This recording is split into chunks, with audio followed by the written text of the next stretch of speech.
Hello, and welcome to History in 7 Facts, a show in which we talk about some awesome episodes from humanity's past.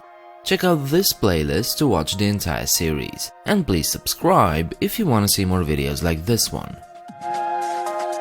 Surfing is one of the coolest sports you can practice, and it became a way of life for many. It's been in the spotlight since the 1960s, and most people believe that's when it began.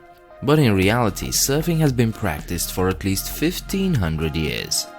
As far as we know, it all began when a group of Polynesians from Tahiti arrived to the Hawaiian Islands sometime in the 4th century AD. They were of course skilled sailors. They had to be able to cross thousands of kilometers of ocean. And they also learned how to catch the waves by the means of a board they called paipo. People learned the art of riding prone on these short wooden boards before they attempted to stand up. And they discovered they could cross coral reefs much faster and safer this way than in canoes. Once they established themselves in Hawaii, the mighty waves from these islands probably tempted the people, and this sailing technique quickly turned into a sport. I said Hawaiians turned surfing into a sport, but that's not totally accurate. It was more than just a sport, it had a spiritual meaning.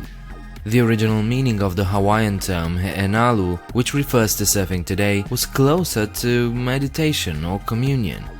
Their ancient mythology also connected surfing to the gods, who rode their own celestial waves. Gradually, surfing entered the social hierarchy too. Those of higher stature would ride long, finely crafted boards, while those from the lower social classes would use simple and more modest boards.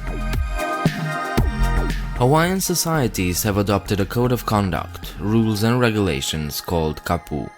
Everyone had to abide by it, and breaking the rules often led straight to capital punishment. Kapu was basically a strict hierarchy that clearly defined social classes and what each member is not allowed to do.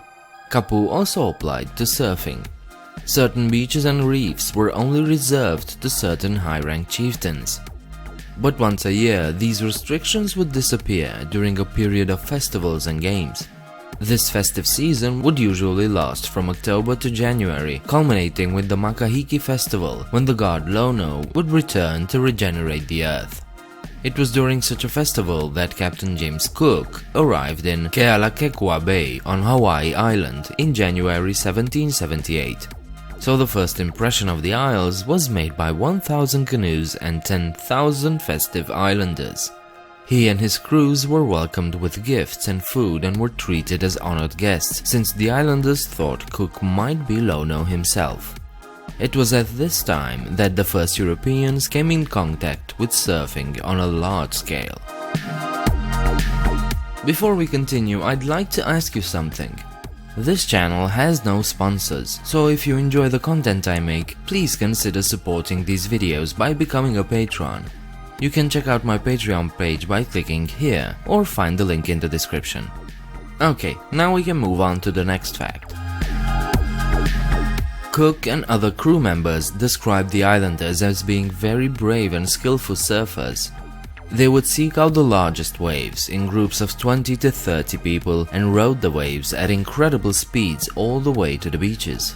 Most sailors couldn't believe their eyes. They were expecting to see them crushed by the rocks or swallowed by the sea, but that didn't happen. In fact, those who rode the waves closest to the cliffs and beaches were commended as the most skillful and brave. There were of course the occasional accidents, but those were very rare. Clearly, surfing was an integral part of Hawaiian society for centuries. The very moment Europeans discovered surfing on Hawaii was the start of its decline. 20 years after Cook's visit, merchants, hunters, colonists and missionaries started to arrive on the island. Their arrival saw the decline of the kapu code and surfing as a religious practice. Priests and missionaries discouraged surfing, who viewed it as a sinful waste of precious time. They disliked the fact that villagers would abandon their daily chores to go surfing and celebrating. But this was in fact a part of the Makahiki festival, when people would relax, stop working and enjoy themselves. Another thing that bothered greatly Christian missionaries was that these festivals also included courtships. Men and women all participated in these events, and romantic relationships inevitably occurred.